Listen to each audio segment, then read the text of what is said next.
I'm personally really looking forward to it, and I know it was also a hard choice because there are other exciting presentations going along at the same time.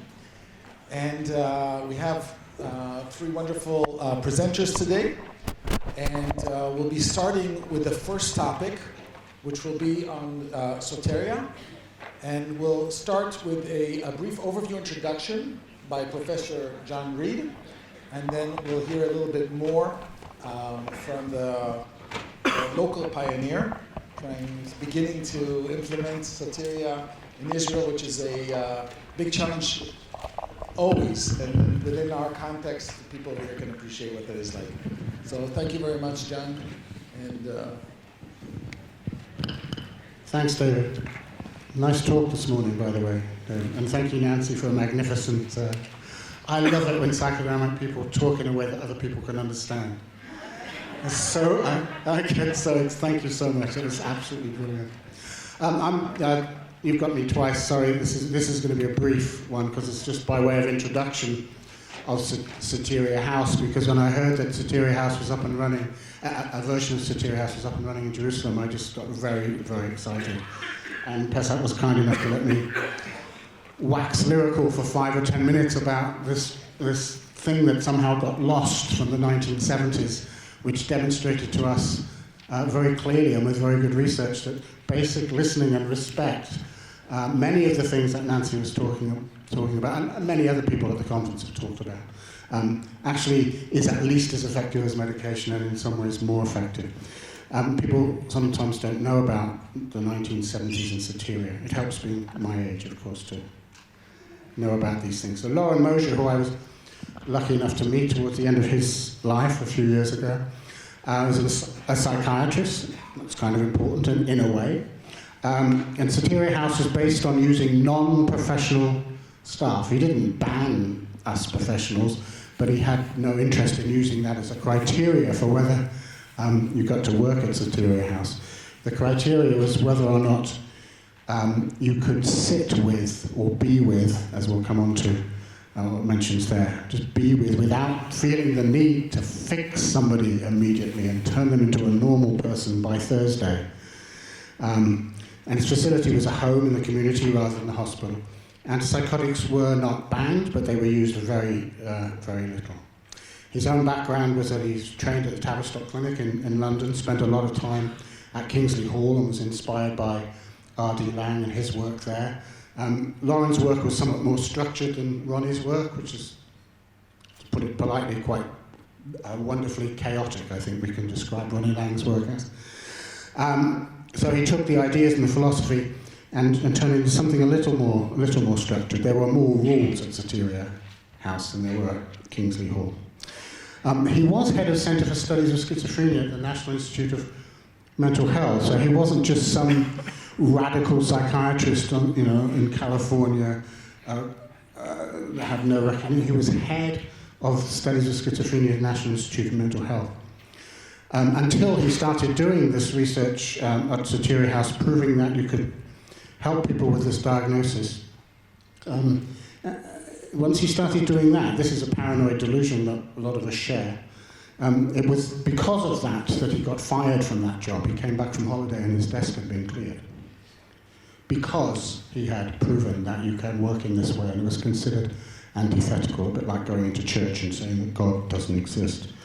You don't get to stay the priest if you say that sort of thing. So there's a little picture of Soteria House in San Jose, just an ordinary-ish house. The question he posed basically was, could people labelled as schizophrenic to be involved in the project? You had to have received a diagnosis of schizophrenia. A clinical diagnosis, not a research diagnosis, and deemed so dysfunctional as to require hospitalization. So these were people that would otherwise have been hospitalized with a diagnosis of schizophrenia. These were not the worried well, okay? In a small home-like non-hospital setting, primarily without antipsychotic drugs. Could you do that? And how would their clinical outcomes compare at 6 weeks, 6 months, at 1 and 2 years? In other words, this was a random controlled study. It wasn't blinded, but it was a randomly assigned study. This is good research. Here's the features. ordinary home-like environment, typically 6 at a time. It was considered that beyond that it starts turning a bit into an institution again. Economically, of course, larger is better, but in terms of outcomes and therefore economically long-term, it's better to have effective treatments. So we kept it to 6. And as I said, they were primarily untrained. And the goal was to preserve the residents' personal power, social networks and communal responsibilities to continue their connectedness to whatever their lives were, rather than having that break that can sometimes happen with hospital. Finding meaning in the subjective experience, a lot of what other people have been talking about, and no or minimal use of antipsychotic medication, and certainly without coercion of medication. In other words, if people really wanted to, they could. But probably the culture there was, really? Why would you do that? So there probably was some, just as we do that the other way, like, really? Would you come off your medication? Why would you? It was sort of leaning the other way, I guess. Quote from Lauren, the 24-hour-a-day application of interpersonal phenomenological interventions by a non-professional staff, usually without neuroleptic drugs, in the context of a small, home-like, quiet, supportive, protective and tolerant social environment. Who wouldn't want to live there? Sounds kind of nice, isn't it? Better than most of our families, I would say. So this concept of being with is very, very important. Pesach will talk about how many of these principles have been embedded in the Jerusalem version. That's not always all of them in later versions.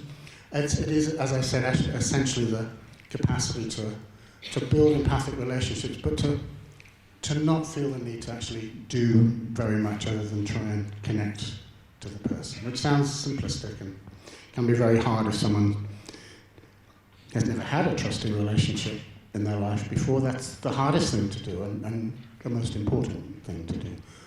Before you get into then which technique afterwards do you want to use. Lauren wasn't so interested in that sort of thing.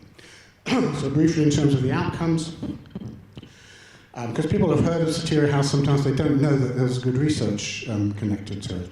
2 random assignment studies, 85 to 90% of acute and long-term clients deemed in need of acute hospitalization can be returned to the community without use of conventional hospital treatment.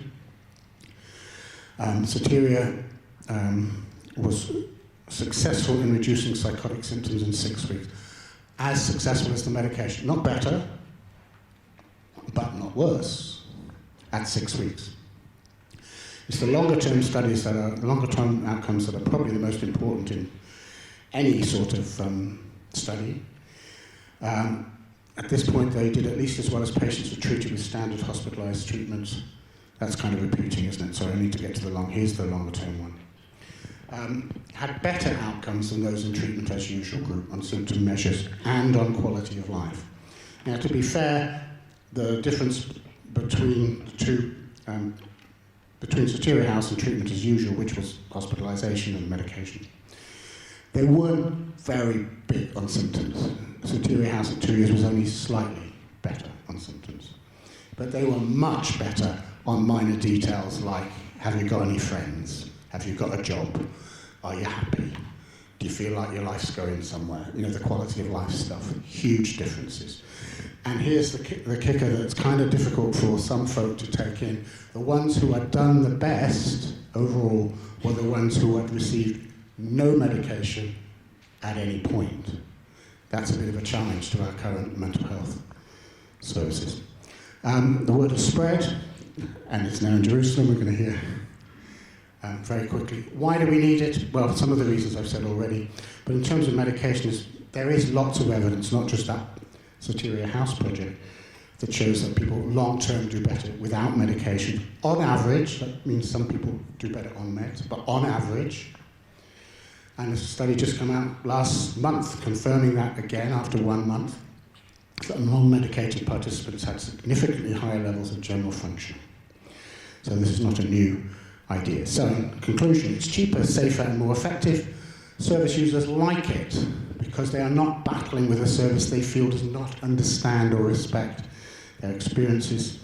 And there's mounting evidence from other non-Satyra approaches, like all the things we've been discussing over these 2 days, that psychological and relationship-based services, open dialogue, sort of thing Nancy was talking about, the sort of thing Michael's going to be talking about, are more effective than disease-based treatment, as usual. So it's so exciting that this is now happening in Jerusalem.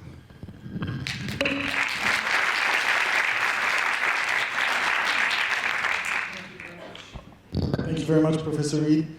And I think this is something that is important to keep in mind when we think with these positive responses. So why didn't it spread more? What can we learn from that? And also a reminder of how our choice of our outcomes, how we choose our outcomes determine to a great degree how we evaluate and look at the outcomes and the results of the interventions that we design.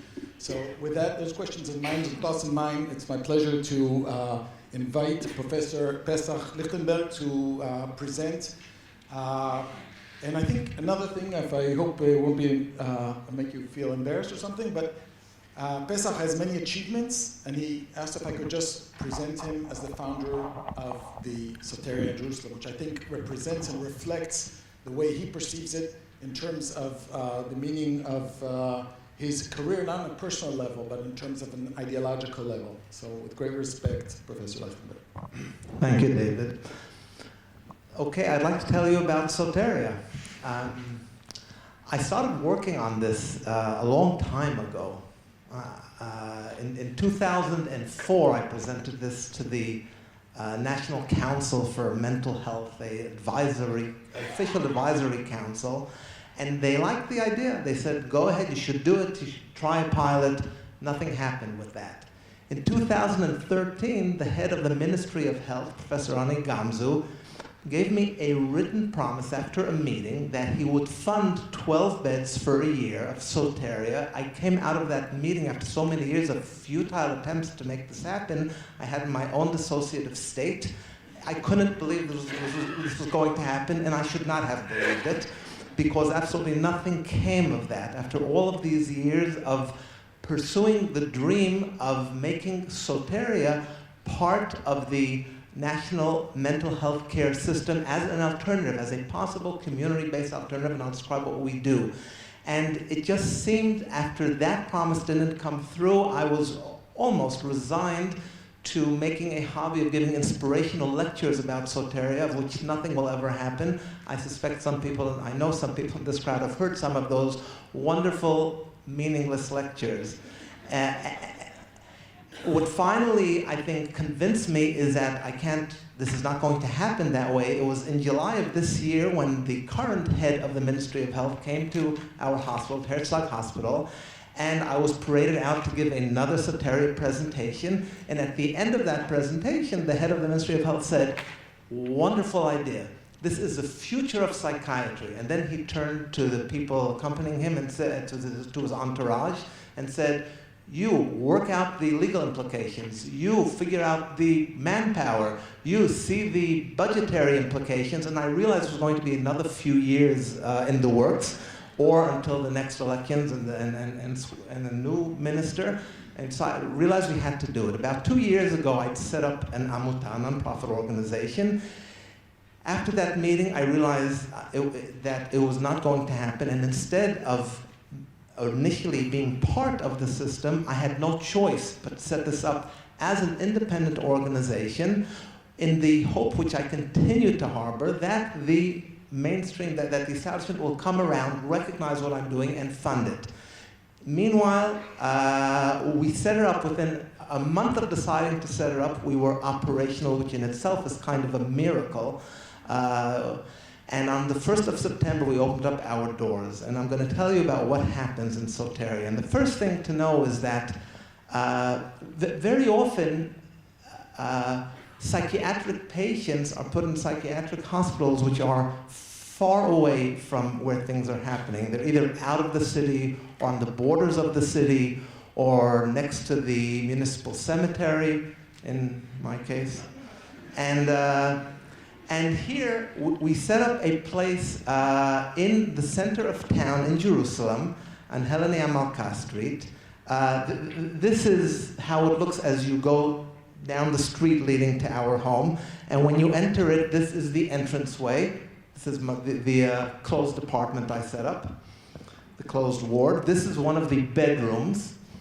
And this is our living room, which is the center of activity, a little bit different from the way most soterias look. Some people here I know have visited, and those who have can testify what a lovely place it is, and those who haven't are invited to come and see the place.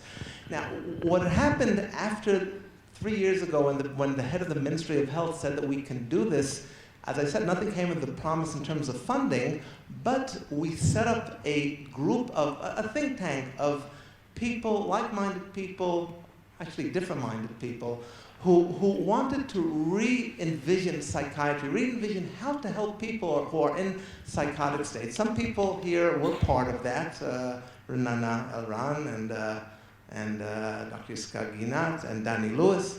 Am I missing anyone? And who?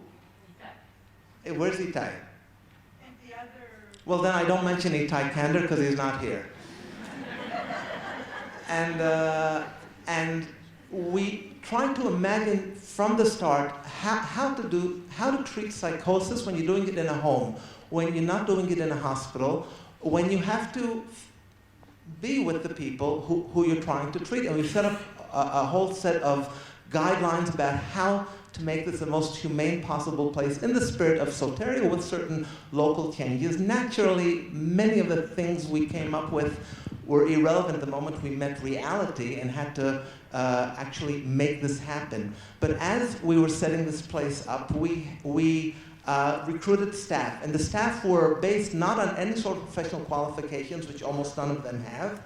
Rather, we chose people based on their ability to be able to work with people in psychotic states from a place of being not judgmental, being able to contain these sorts of intensities of people in psychotic states. And we ended up with a group where a fair number of them have lived experience, some of them were students, and some of them seem to have no relation at all to the field, but turned out to be wonderful at what they do. And we started working.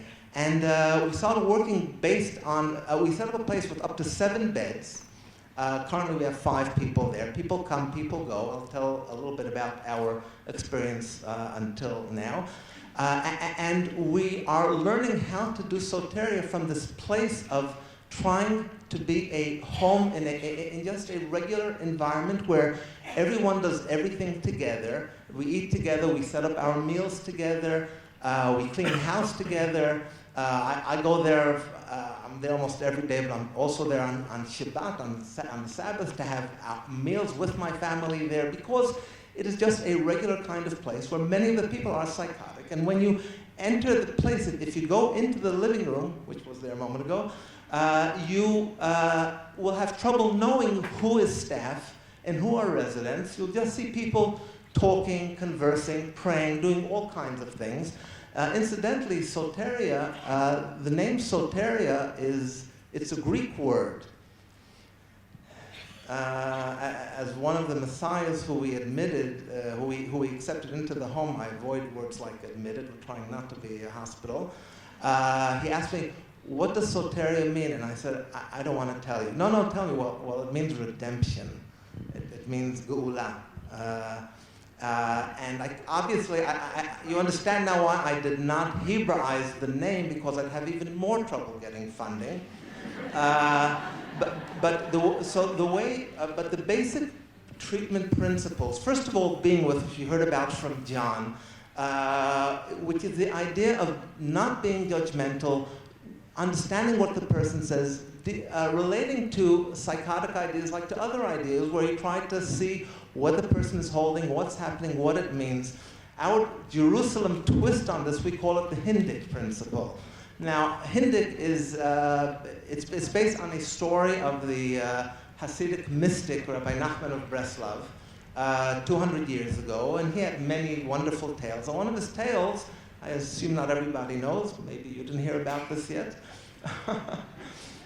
It's a tale about the son of a prince who has gone insane, and he thinks he's a Hindik, which is Yiddish for turkey, and he's sitting and he's under the table eating naked, licking crumbs off of the floor, and no one knows how to cure him. And everything they try doesn't work. One wise man comes and tells the king, let me give it a shot. And this man takes off his clothes, goes under the table and starts flicking the crumbs together with him. Well, what are you doing here? The first turkey asks, and he said, well, I'm a turkey. Oh, okay, fine. And they do that together. And after a while, the wise man says, but you know, I'm kind of cold. Let me put on some clothes. We can be turkeys with clothes on. Okay, so they both put on clothes. And then they say, these crumbs are kind of stale. Maybe we can get some regular food on a plate. So they do that. And then the wise man says, my back hurts me, but why don't we sit at the table? Okay, and in no time at all, they're all there. They've gone through this, and everything is fine. So we call that hindik, and it's become a verb form. Ha'im hindakta oto, mahundak. This becomes a verb form in the Hebrew.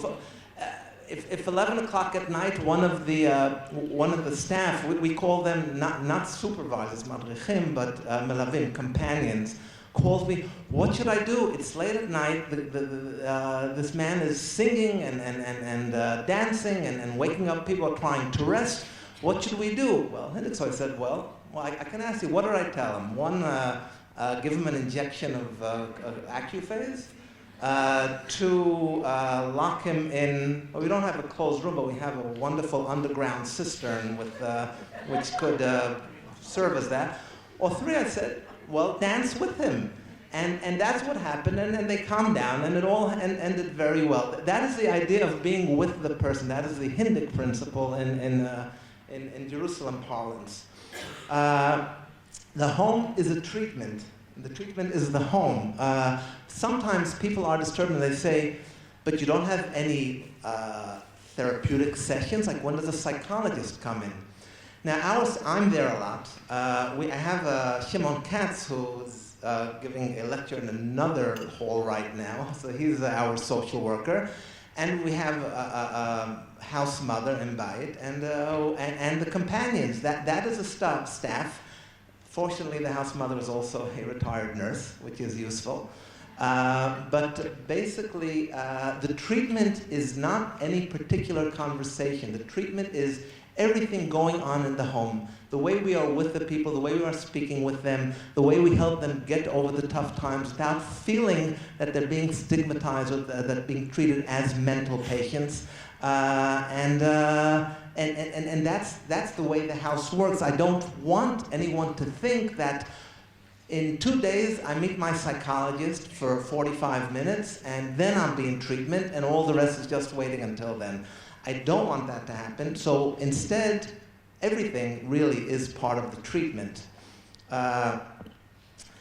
And then there's the issue of boundaries. Boundaries is it's a big issue. I mean, one of the first insights I had working in Soteria is, while maintaining my day job in the hospital, in a closed ward, is how the way the hospital ward is set up is amazingly effective for reducing the anxiety of the staff.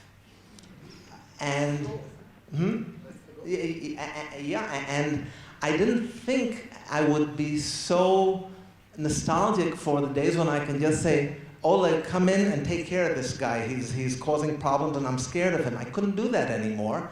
And just had to kind of talk with the people who sometimes were in unpleasant states. It's not easy. As Lauren Moshe writes in his book on Soteria, Soteria is not for the faint of heart. The situations which arose there are sometimes not easy, and boundaries is the easy way to treat this problem. So you have the closed ward and you have the closed doors. There are 4 doors in my morning job, which you have to, 4 locked doors you have to get through in order to leave. Soteria, I don't have the rights and I don't have the desire to lock the door. Well, actually, I do lock the door, but anyone can leave. And this, if they ask to, initially our idea was that everyone would have, well, a key. If you've noticed, in the hospital ward, the single feature which most consistently differentiates between staff and patient of who holds the keys. And it seemed right that everybody in Soteria should have a key. The first morning we're there, this is September 1st, and I slept there that night because I was too excited to leave and because I was too scared to leave. And 5:30 in the morning, one of the person we admitted the first day, and he'd come because he was psychotic and because he was behaving irresponsibly, and the family could not hold him, and they didn't want to hospitalize him. So he came to us, and 5:30 in the morning, he wakes me up and says, "I want to go and buy cigarettes." Okay, this was a crucial moment. It's 5:30. He wants to go. I don't know where he's going to go, what's going to happen, but this is Soteria. We don't want to prevent. People can leave when they go out. Okay, fine. When are you going to be back? 6 o'clock? Yeah, 6 o'clock, he says. He leaves at 5:30. I don't go back to sleep. And at 6 o'clock exactly, he comes back. Happy end, except that at 6:45, having discovered where the door is, he leaves and almost gets run over by the trolley, which is not far from where we are. From that point, our door is locked. But anyone who asks to leave, they can leave, but we offer them, if necessary, we offer them an escort so someone can leave with them. So we have a situation where another Messiah says that in preparation of the coming of the Redeemer, he has to go to the mikveh, the ritual bath. So the first reaction was, wonderful, we have, it's a wonderful Jerusalem home, and we actually have a huge underground watering hole, cistern, and so you can do it right here on the premises. What hospital can offer that? He looks at the watering hole, which is dark, underground, and he says, "You're trying to murder me." So that didn't work. So instead, I sent him with one of our companions to moshav3, not far away, where there is an outdoor ma'ayan, fountain, pool, and they came back happily immersed, post-immersion, an hour later. This is the way things happen. There is so much of the violence which is a part of the atmosphere in psychiatric wards. A part of it, I won't say how much, but part of it, because I don't know, but certainly part of it is because of the friction caused by the boundaries, caused by the difficulty in being able to respond to the needs and desires of the people there. And we can see how this can escalate into spirals of violence, and we avoid that as much as possible, and we don't always succeed, incidentally. There are some hairy moments in Soteria, and it requires seeing how far we can stretch this. So recently, one of our residents, upset that he has to ask to leave so that we can open up the door, managed, I don't know now until how to duplicate the key. One of his outings, I suppose, he slipped away and did that. And suddenly we find him unlocking the door and leaving and coming back. And this makes us extremely uneasy. So what do? Well, so the psychiatry part of me says, obviously we confiscate, we do sanctions, we yell at him. No. Then I remind myself, no, that's not how we do it. So we will be having tomorrow, which on Tuesdays is a day we have house meetings where everybody sits together, and everybody obviously means everybody in a sort of egalitarian setting, and we talk about issues, and we'll talk about the keys, and we'll talk about policy, and we'll try to work out what the proper thing to do with this is. This is the latest reason why I haven't been sleeping well at night. Now, Soteria has a right wing and a left wing. What we heard from John, I think, is more the original Soteria in California of the 70s, where there was no medication, no professional staff, no formal psychotherapy, and there was a strong, from what I gather from reading about it, there was a strong anti-establishment strain there. Then there's a right wing. I visited Soteria in Bern in Switzerland, which Professor Luc Ciampi established over 30 years ago, and it's still going strong, and it's established all sorts of aftercare treatment settings. And over there, they use medications, obviously with consent. Oh, I should add that we also use medication. I'm sorry, John. We use medication, obviously consensually, and it's very interesting that a number of people came to us because they heard that we won't force them to do anything, so they won't need to take medication. And I would sometimes recommend that they take it anyway. They don't want to. I can't force them. And occasionally, after a few weeks, they say, like one of them said, I have never been this high. It's amazing. I think I need something. So we spoke about the possibilities, and for the first time in his 10 years being in the mental health care system, he is agreeing to take medication, which he understands what it's about and what the benefits and possible problems are. I did not establish soteria to improve adherence to medication, but this is what's 5 minutes. Oh, that's plenty. In Bern, Switzerland, they give medication. They use these words like schizophrenia, and they have formal therapy. I spoke to Professor Luke Ciampi, who set it up all those years ago, and he's still active and has a lot to say. And I spoke to him about this. He was very unhappy about being called right-wing. And he explained to me that apparently in Germany there are a lot of soterias which were set up within hospitals. And that he considers the right wing. And they apparently, most of them did not survive. Most of them were not able to hang on. Soteria in Bern has survived, and it's part of the system. It's part of the official system. And it's an interesting question about what sort of compromises you make in order to survive. And I'm very aware as we do soteria in Jerusalem that this, in a way, is the most amazing period, even if, as I hope, we exist for years and decades, because this is a time when the regulator has not yet come on board. So we're doing this as we see right. We're finding out the best solutions to the innumerable problems which arise based on our understanding, based on the principles of being with and humanity and respect.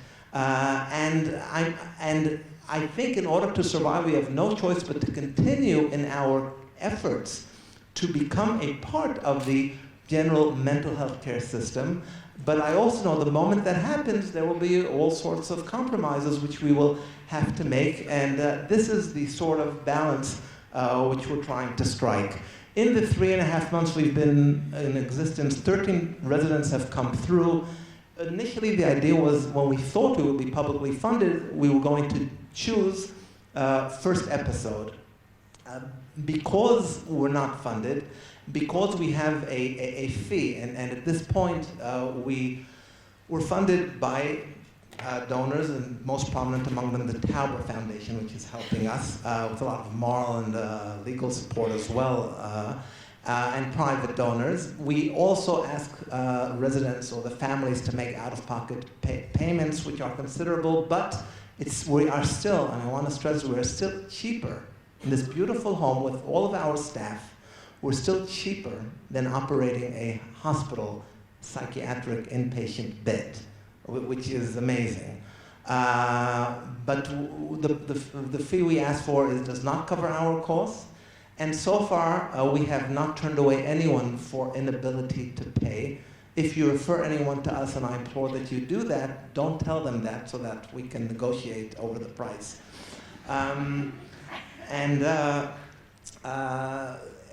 People have had 0 to 7 previous hospitalizations. Almost everyone has been psychotic. At least 4 people were on the way to being hospitalized, forced hospitalization, and they were able to come to us and avoid that. On the other hand, 4 people, we had no choice, but they had to be sent on to the hospital, which is always, for us, a sense that maybe we could have done something differently, and maybe not, because I do not think for a moment that the 3,500 hospital beds in Israel will be replaced by, let me figure this out, 500 soterias. But some of the people there could certainly be in a different kind of environment. So that's what we've been doing. It's 30 years I'm in psychiatry. It's the most fascinating time I've had professionally ever. The most sleepless time I've had ever. I say about myself, "Acharei bloti hayta li edna." I don't know how to translate that. I'll talk to you about that later, John. I hope that we will be able to expand further. At this point, our 7 beds are just for males, and we're looking actively to open up a second home nearby for females as well. We hope that will be really the first in, I know, many efforts going on to establish community-based treatment settings for people in this kind of state. So thank you very much.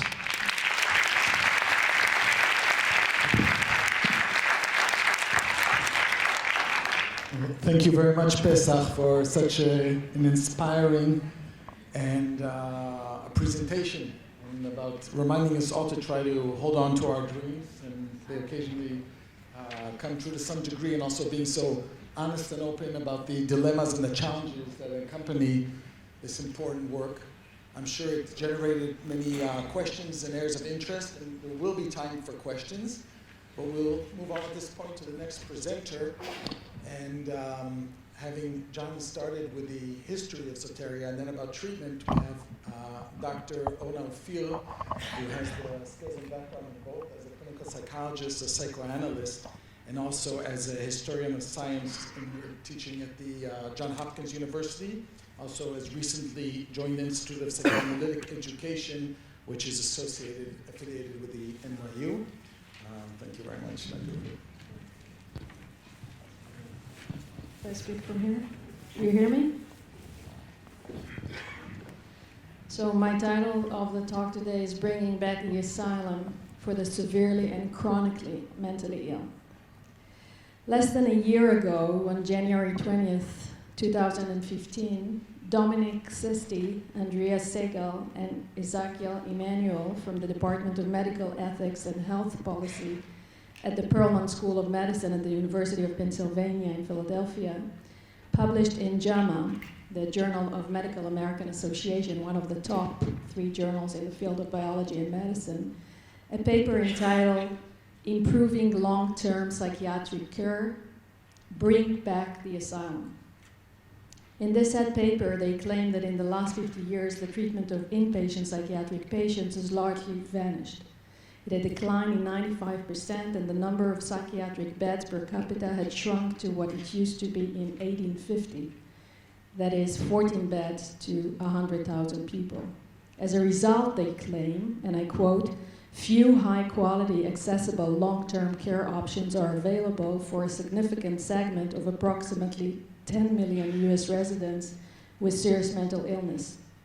This population include adults who are assessed as lacking insight and chronically psychotic, unable to care for themselves, and potentially dangerous to themselves and the public.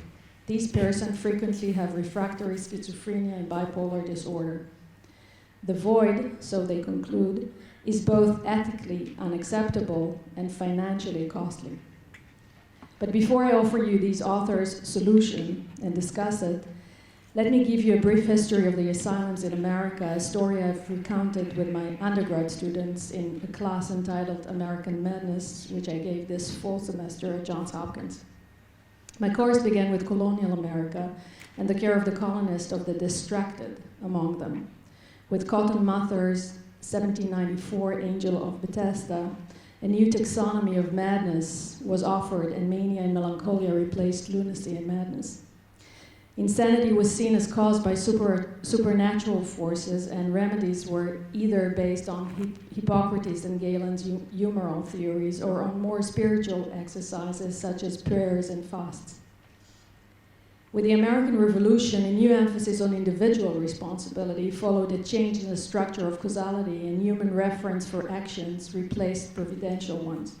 The new view of madness freed mad people from the fatalism of the older supernatural understanding, and madness was seen as curable by human's intervention.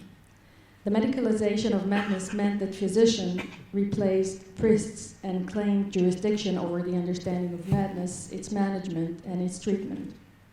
Benjamin Rush, the father of American psychiatry, who served on the Pennsylvania hospital medical staff from 1783 until the time of his death in 1813, was the first American author who described madness as a disease of the part of the brain which is the seat of the mind.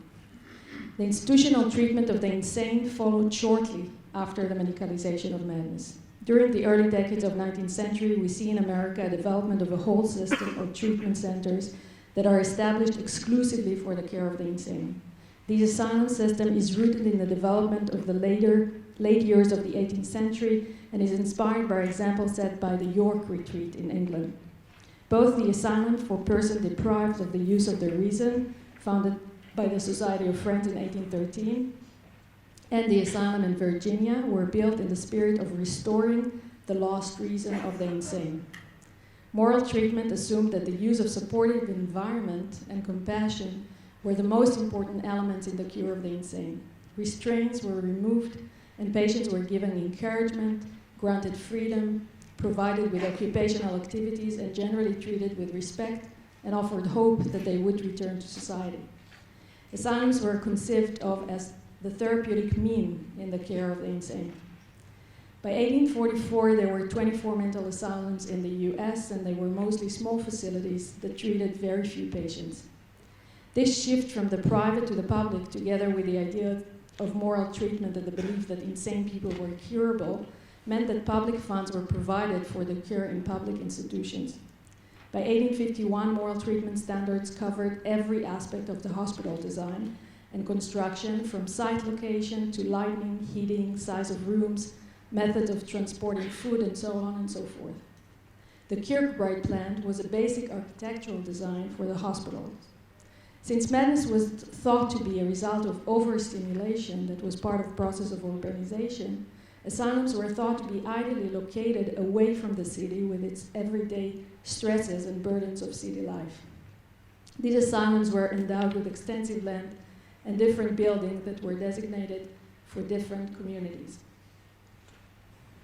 Around 1840, a large number of mentally ill people were still in jail, almhouses, or wandering about the community, usually not having their basic needs in food, clothes, and shelter met, and at times abused and beaten by their fellow men.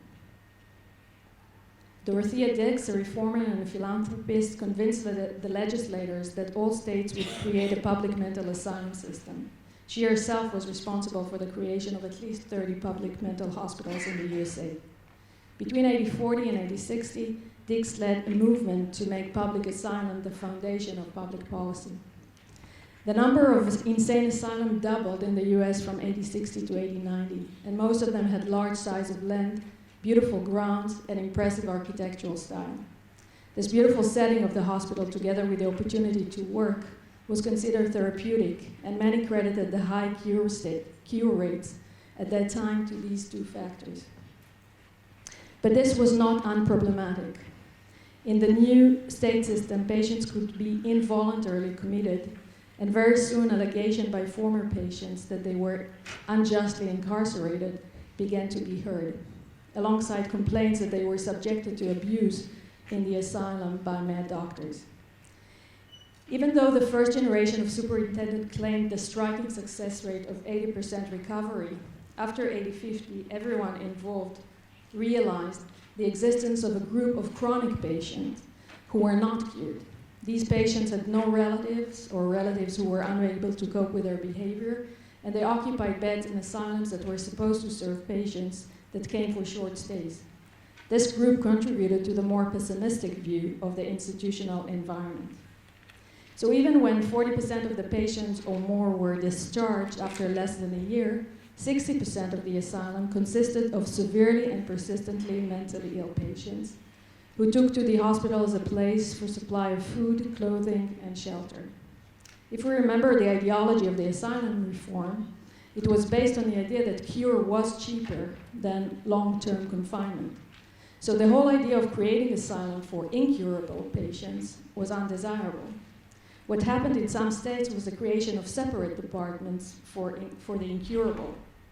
The funding of these facilities was very low, and the quality of care was below the standards in the rest of the asylums. But there, these patients could receive decent and humanitarian care.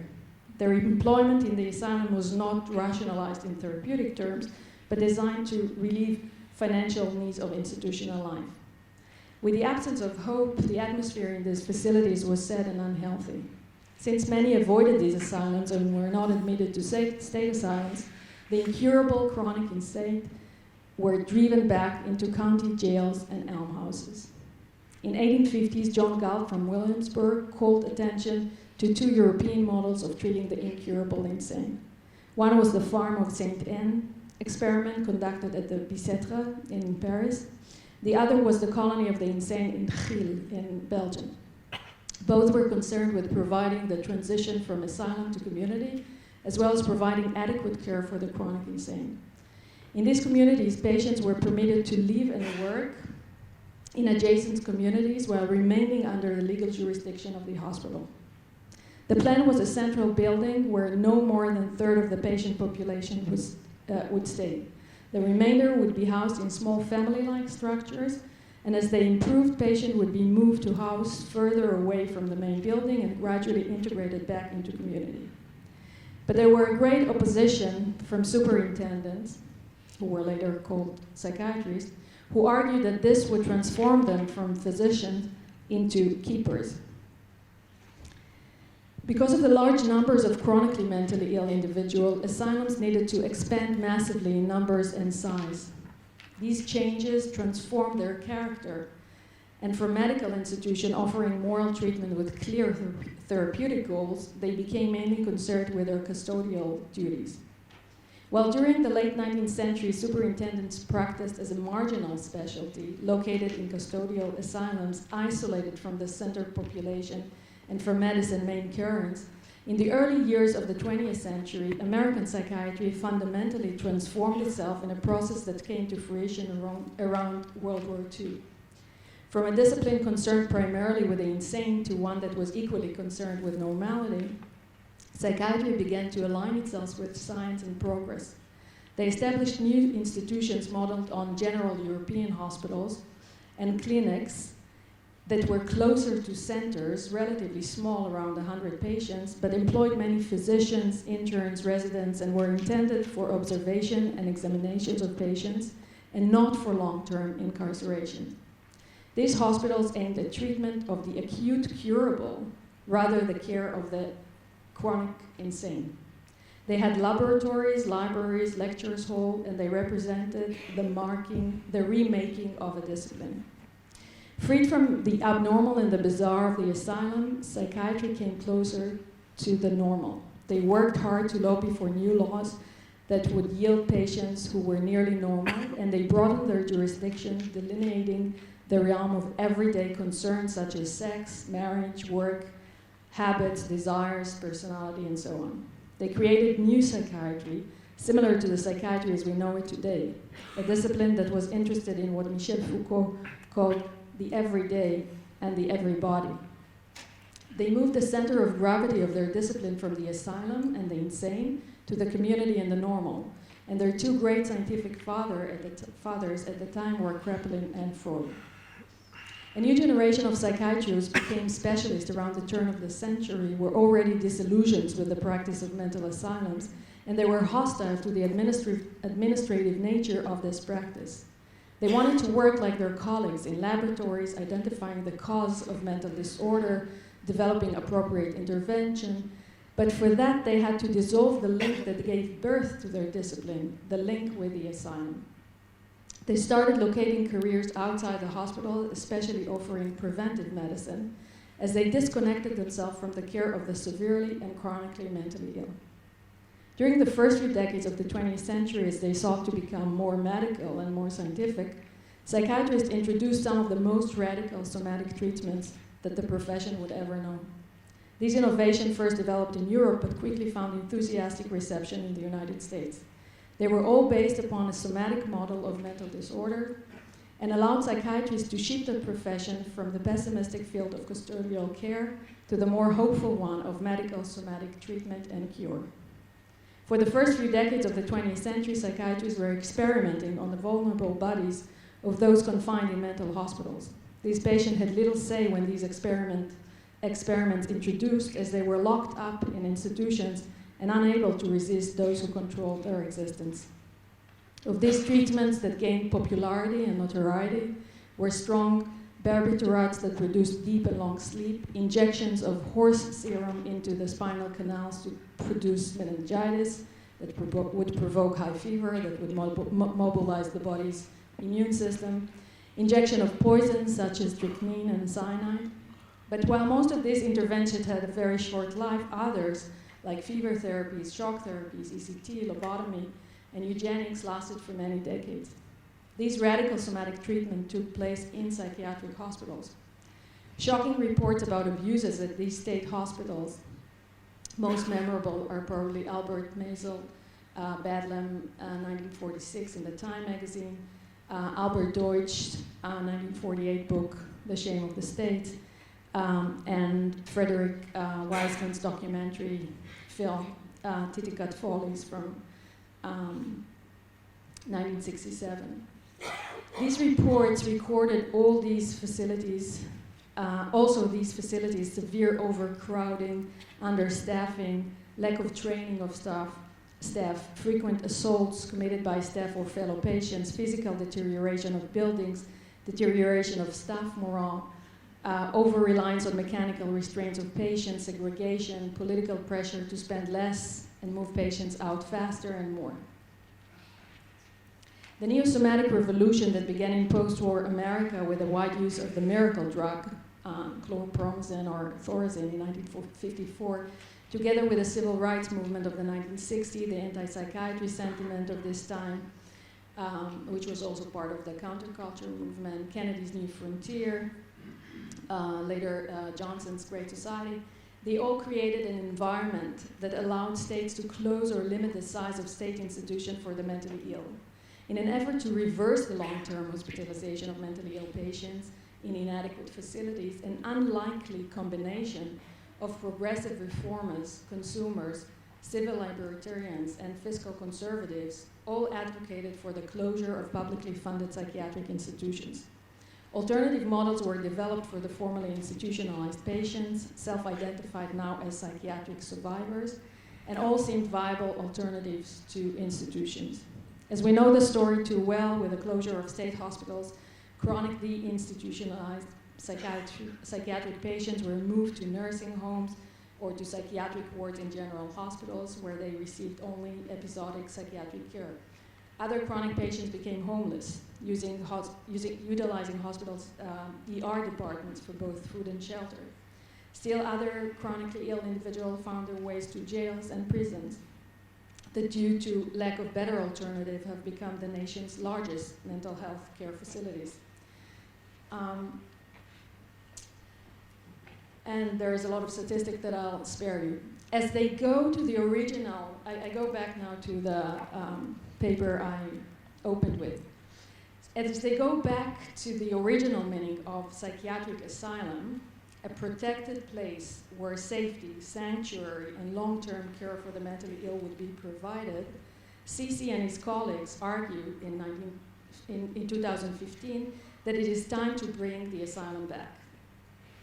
And I quote, "For severely and chronically mentally ill persons, they conclude the financially sensible and morally appropriate way forward includes a return to psychiatric asylums that are safe, modern, and humane."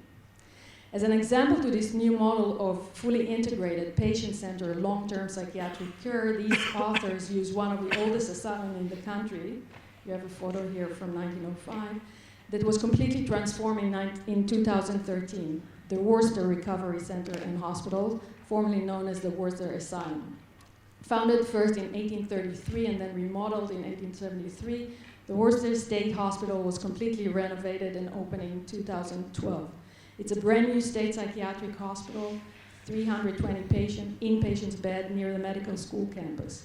From their brochure, one learns that, I quote, "The facility's state-of-the-art design marks an important shift in how mental health services are delivered in the United States in the 21st century and represents a national model that fosters rehabilitation, recovery, and transition to independent living in the community."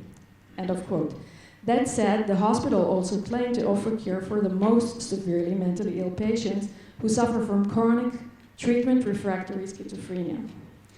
The YouTube advertisement for this facility shows a completely modern building with a gym, a hair salon, cafeterias, gift shops, gardens, recreational spaces, and whatnot.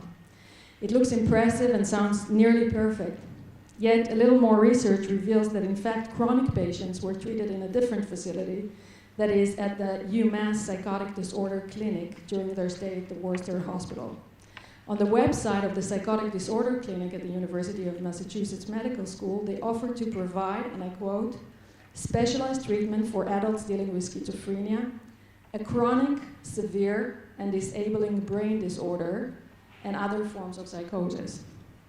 Even though Sisi and his colleagues suggest that more facilities like Worcester are needed to provide 21st century care to patients with chronic, serious mental illness, I had a different idea of what a return to the asylum might look like.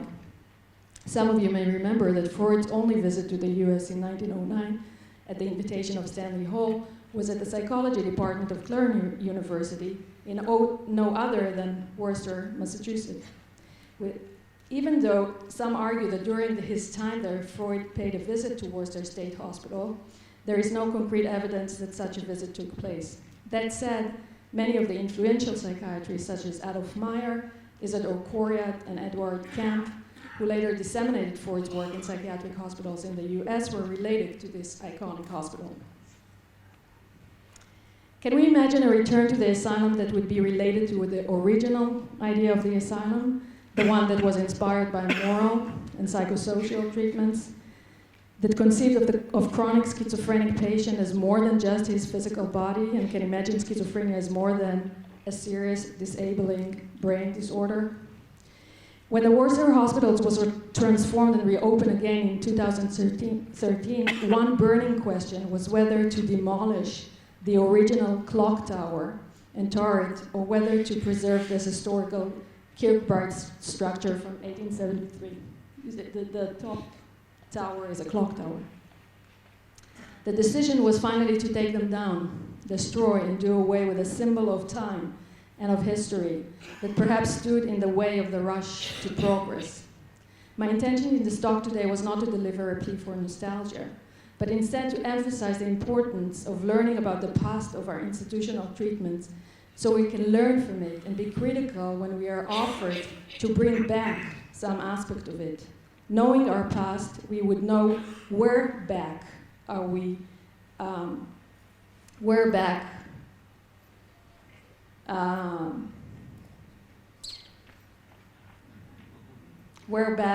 are we invited to go, why are we going there, and whether we should go there at all.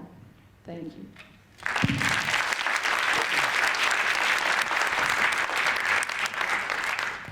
Thank you so much. This has really given an opportunity to stop a little bit and think not only about the what, but the where, and within a historical perspective.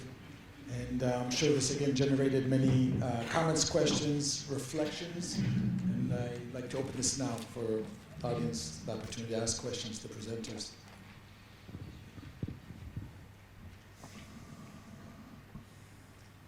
Guido. Please speak up, really speak up.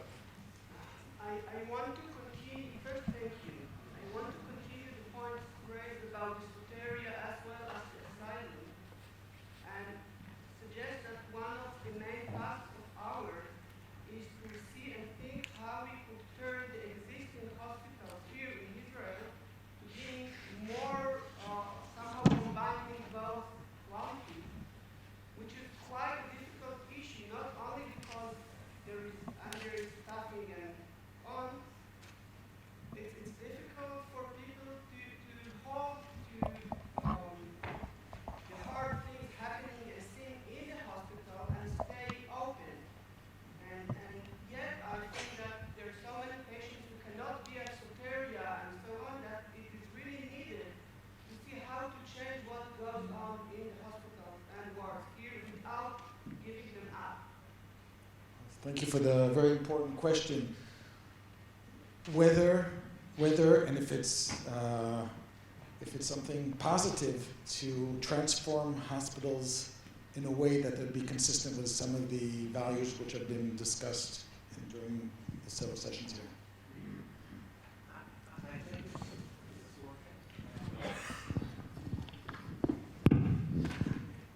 I certainly think it's possible and encourage adapting Soteria principles into the inpatient ward. The inpatient ward will, of necessity, continue to be with us, and it should be as humane as possible. And it is. I hope that no one got a sense that I'm trying to disparage that very important part of the system of which I continue to be a part of.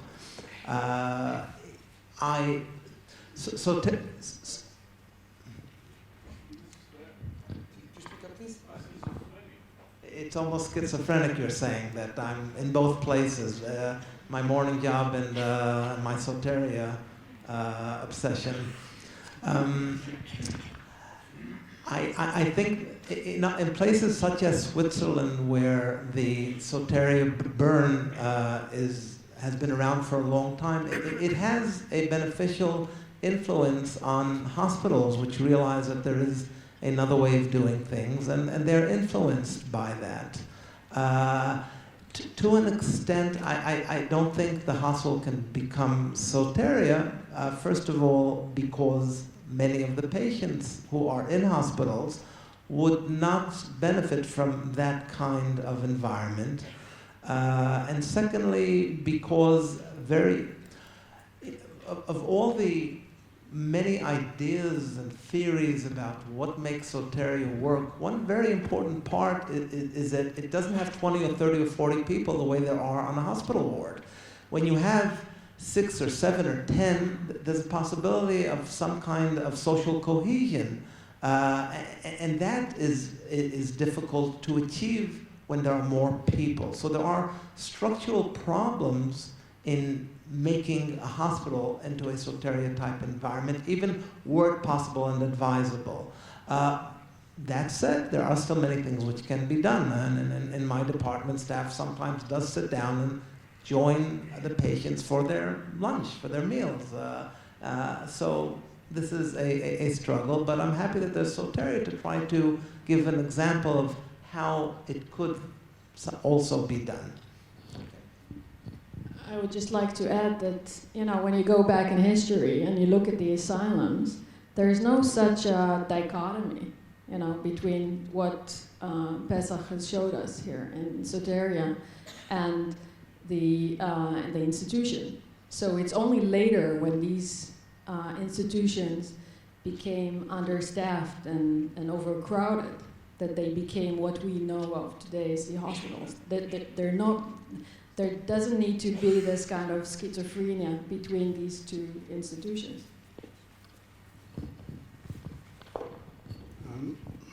We don't want to be too scathing about inpatient units, but I am quite comfortable talking about the stupidity of gathering together the 50 or 100 or 200 most distressing people in a community and most distressed people in a community and putting them in the same building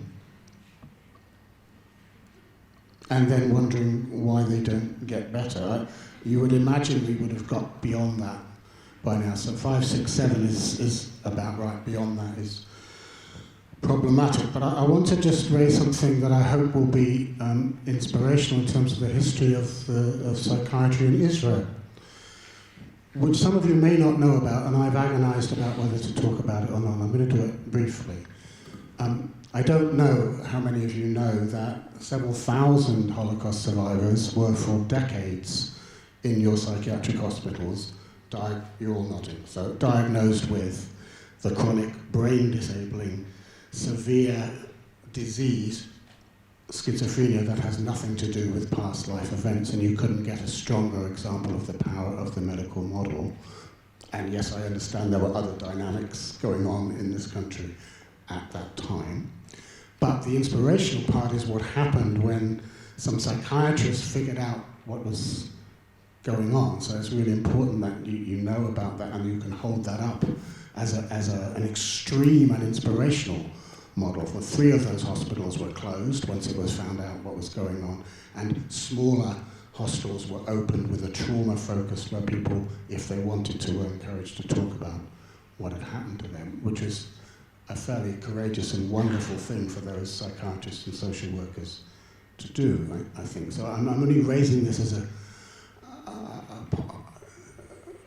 potentially inspirational change. If you can make that sort of change after that level of denial, I think there's got to be hope for smaller changes. I'm aware that I'm coming from outside and saying things that might be inappropriate, and forgive me if they are, they're meant well.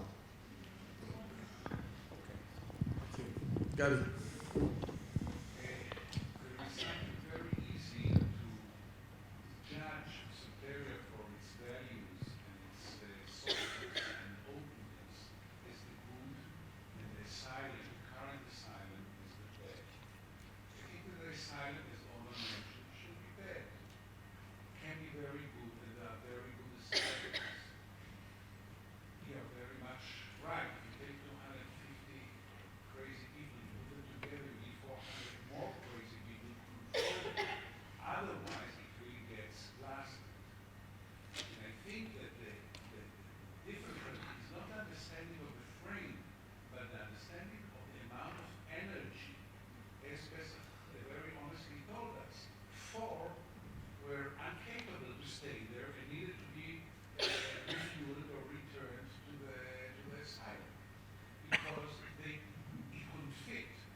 Yes. When you put the people in the silent together, we talked a lot about the patients. I also wonder what happens to the transference of the caregiver, whether it's the psychologist, the psychiatrist, madrid. And I think that when you are close together in an asylum, which is outside the community, then my gut feeling is something boring is happening there. And at some point, I'm worried about the staff. And what does the staff say to the patient when the patient has not a lot of insight and does not cooperate with the aspiration of the therapist to have insight? Now, you could see Pesach's enthusiasm, although he's working harder in a small community than in the hospital where he's been a lot of his professional life. So it's true that you work harder when you want to rehabilitate chronic schizophrenics in the community. You really have to work harder, but you have the community, and you don't need to look for the insight of not only the insight of the trauma, there is the life itself, which is the treatment. Send them out, you talk to them about their experience outside, you give them more reassurance. That's treatment. That's quality of life. That is Thank you. that is enough. Okay. How about we'd like one more comment, and I'll actually do something, take advantage of my role here as chair, and say that personally, and this is just my personal feeling, I feel greatly lacking the voice of a consumer, a voice of somebody who's actually been hospitalized and a word of their experience. And I do not mean to put anyone on the spot, but if somebody wishes to share their experience, I think this is would be a very important contribution. Sorry for doing this, but I think it's important. And if nobody does, I will. Not from my personal experience, but my experience of my younger sister, who was hospitalized at McLean Hospital and committed suicide at age 23. And I left 25 years later wondering about the many hours that she spent there, as do many people who are hospitalized in psychiatric hospitals. And to what degree and how many minutes of the day were therapeutic, were helpful. How many incidences or interactions helped them in some way, whereas how many different experiences perhaps were neutral, or perhaps maybe even toxic. And so I think that's important beyond a theoretical discussion to have that very important voice. And I congratulate the organizing committee, who I know has welcomed and encouraged also consumers to submit and to present. But I'm sad that, unfortunately, that did not happen, and we don't have that perspective here today. And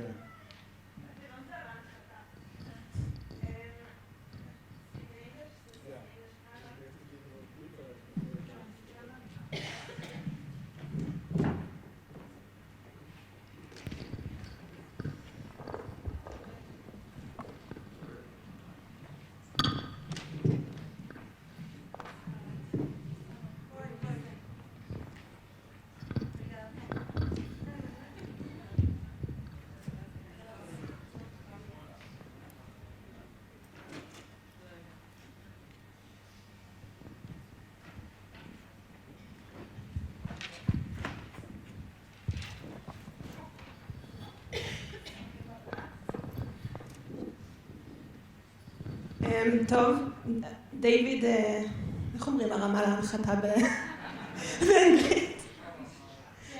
Challenged. I decided after his words, yes, to take the challenge.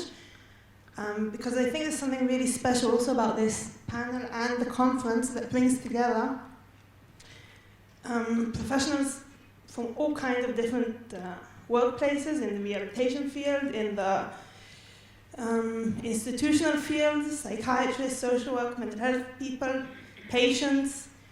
I mean, I feel I'm surrounded here by people that treated me, by people who are my colleagues, by people that supervised me. I mean, it's incredible that in one conference all these worlds meet. And for that, thank you to you, because I think this is just the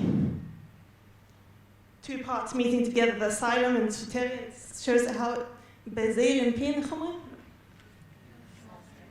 It's a matter of what's going on also in this conference, and hopefully take place in everywhere. Thank you.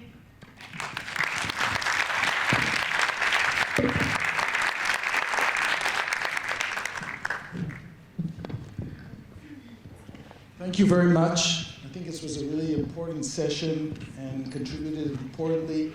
Thank you for the presenters. Thank you. Everybody must be hungry also. And it's good to